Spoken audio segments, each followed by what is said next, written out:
It's great to see so many familiar faces. Service has been one of these things that has really interested me over the last few years, primarily when my daughter began going to high school. She attended Sunny Hills High School in Fullerton. And the Fullerton School District had something very unique. They had what was called the International Baccalaureate Program. And by the time you graduated, you actually had enough credits to begin a university as a sophomore.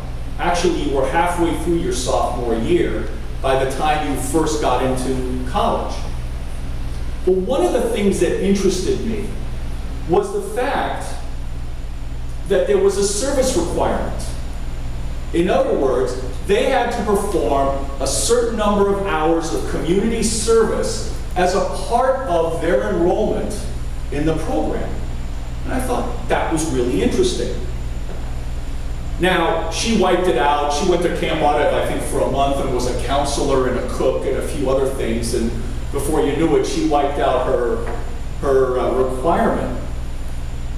But one of the things that I thought was interesting was that her friends talked about their community service projects and how they finished it, and then when they finished it, they just walked away. And what I began to realize was that they were looking at service as just another school requirement, much like if you're going to study literature, you have to study Voltaire or Julius Caesar. You know, it's what you have to do, but it's not something that you are necessarily going to enjoy when you're 13 or 14 years old. Okay? So what ends up happening is that service becomes like a chore. I have to go clean up my room, or I have to clean the yard, or I have to do this community service. It becomes almost a synonymous thing. And I've noticed that my own kids in Sunday school, and I will refer to them as my kids. They all have parents, obviously, but they're all my kids. I've been teaching them for that long. Is that I began to realize that they were beginning to look at service in much the same way. And that the reality is that service is really so much more. And I've been speaking about it recently, whether it's at a missions luncheon or whether it's here. This experience is with the Chudens Forum is a little unique, and I'll explain the reason why, but in a moment.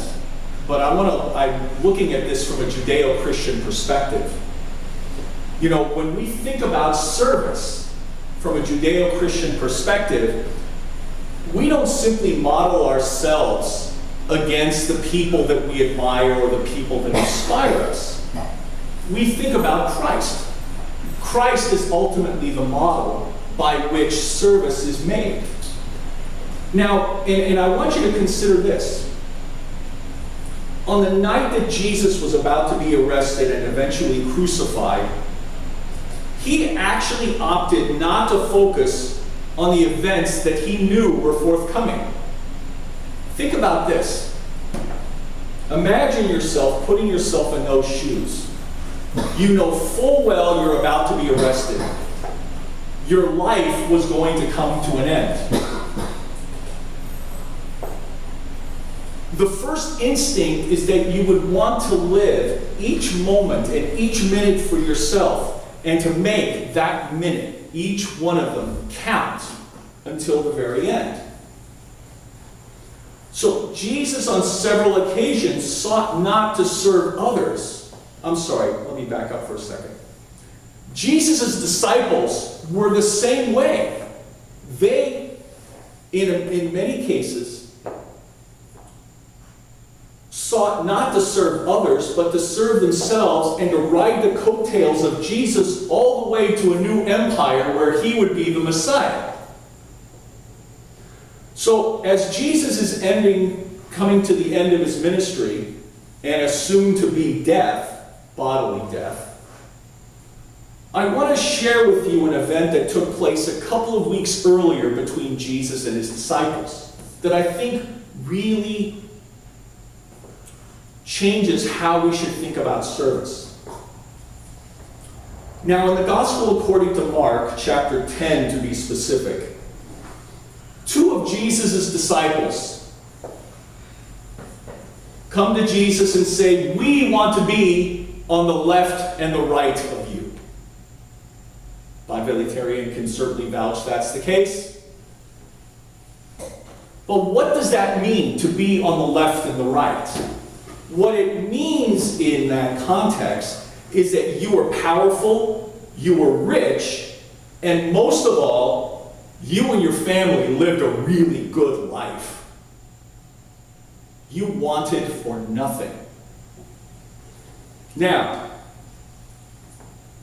the request by these two disciples caught the attention of the other 10. What do you suppose the reaction of the other 10 was? "Hey, what are you guys doing? We want to be on the left and the right."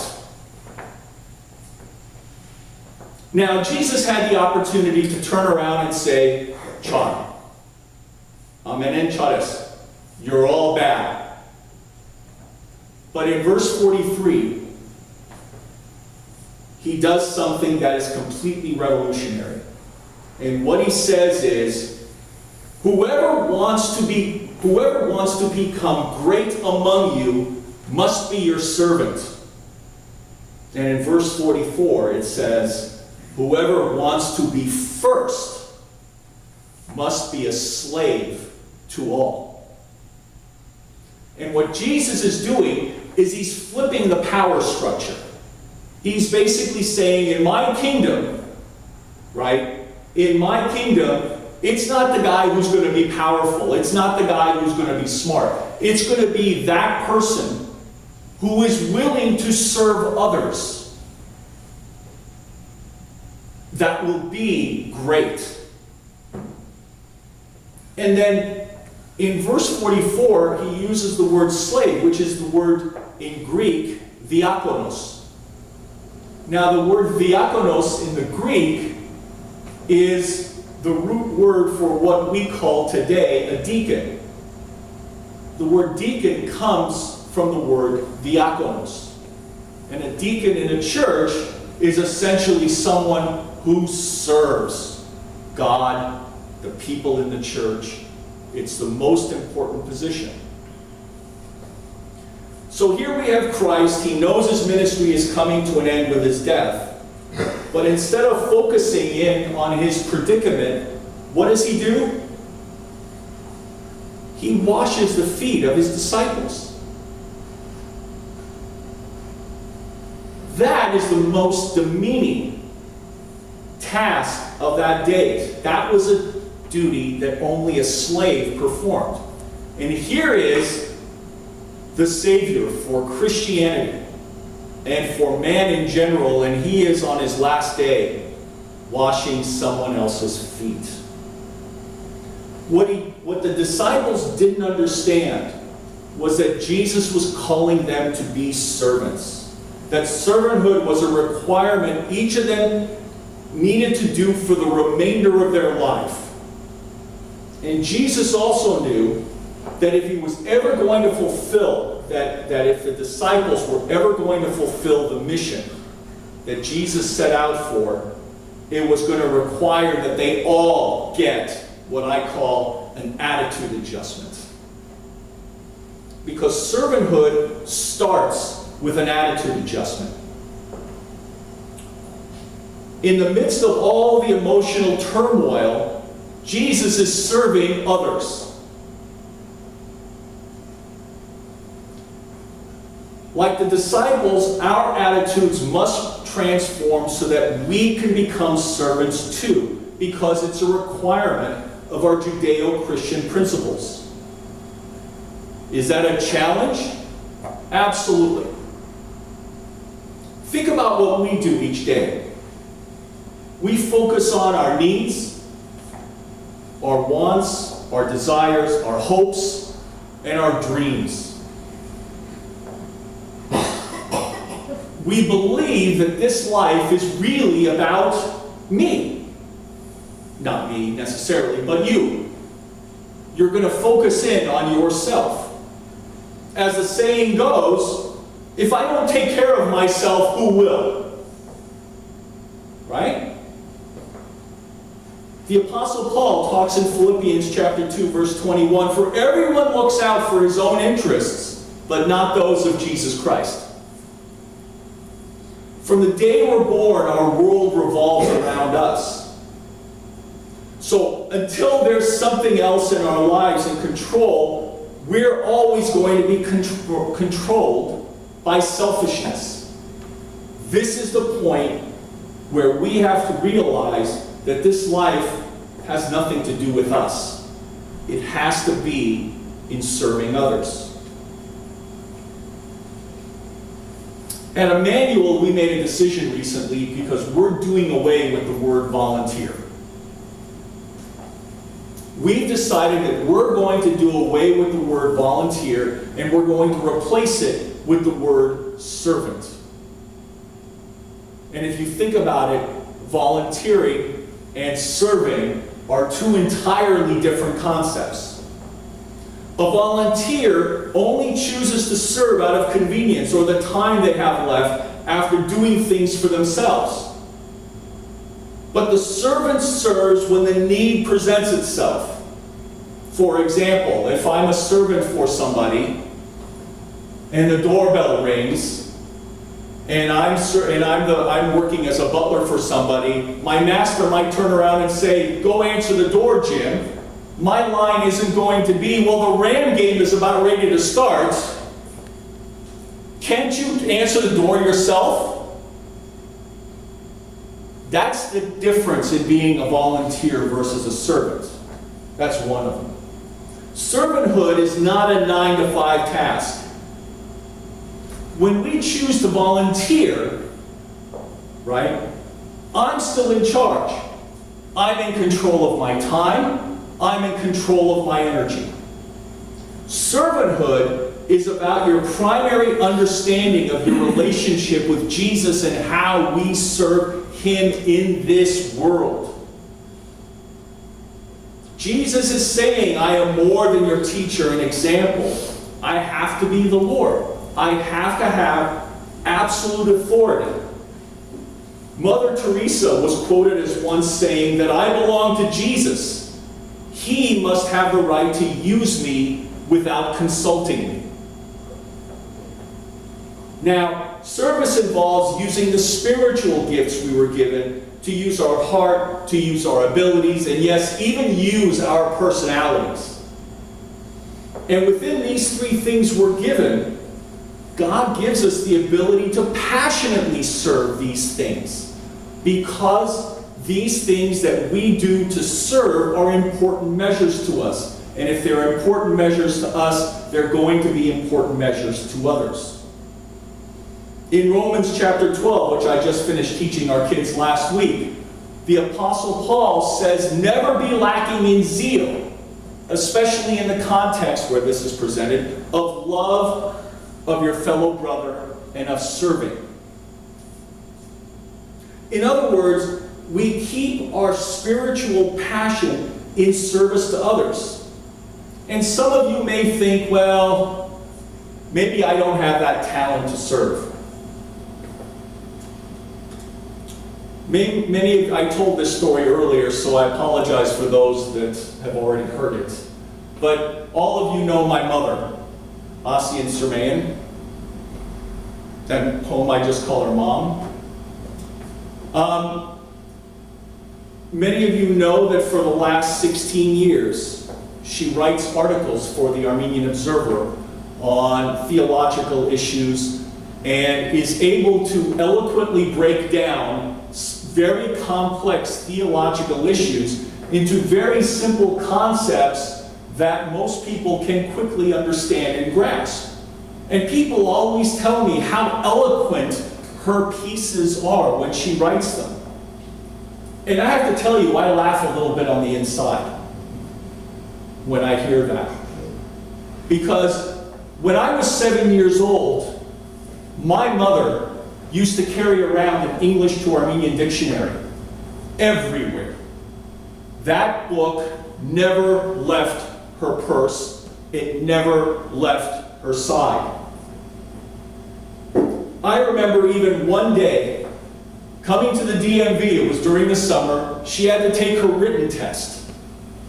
And there she is, taking the written test with her pararan, her dictionary, right next to her because she didn't understand the words that were on the test. It gets better. As kids, we're playing around the house, my brother, sometimes my sister, and I would yell out a word here or there, or my brother would yell out a word here or there. And my mother didn't understand what it was that we were saying. So she would take a pen, she would phonetically write in Armenian the word that I said in English.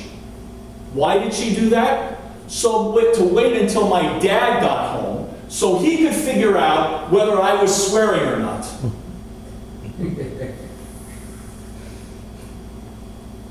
This is a woman who 40, 50 years ago couldn't speak the English language. Today, that's a whole different ballgame, isn't it? Any of you who have read her articles.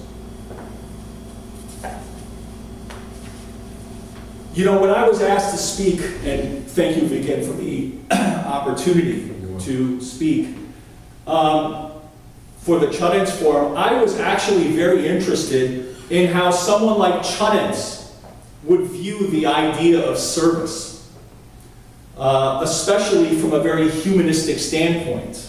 Those of you who have researched Chudens knew that he was not only a humanist, but he was a very deep follower of Leon Trotsky. He didn't have much, he was very nationalistic but had no love for Dashnakh.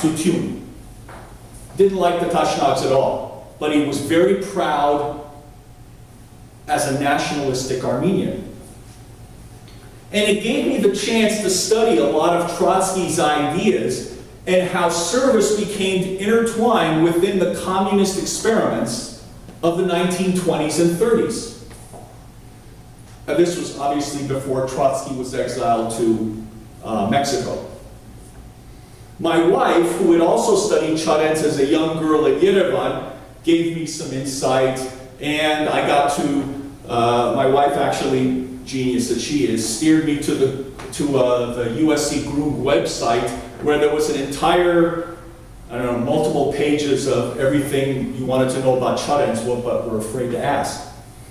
So I got a really good idea of what Chudens would have thought about.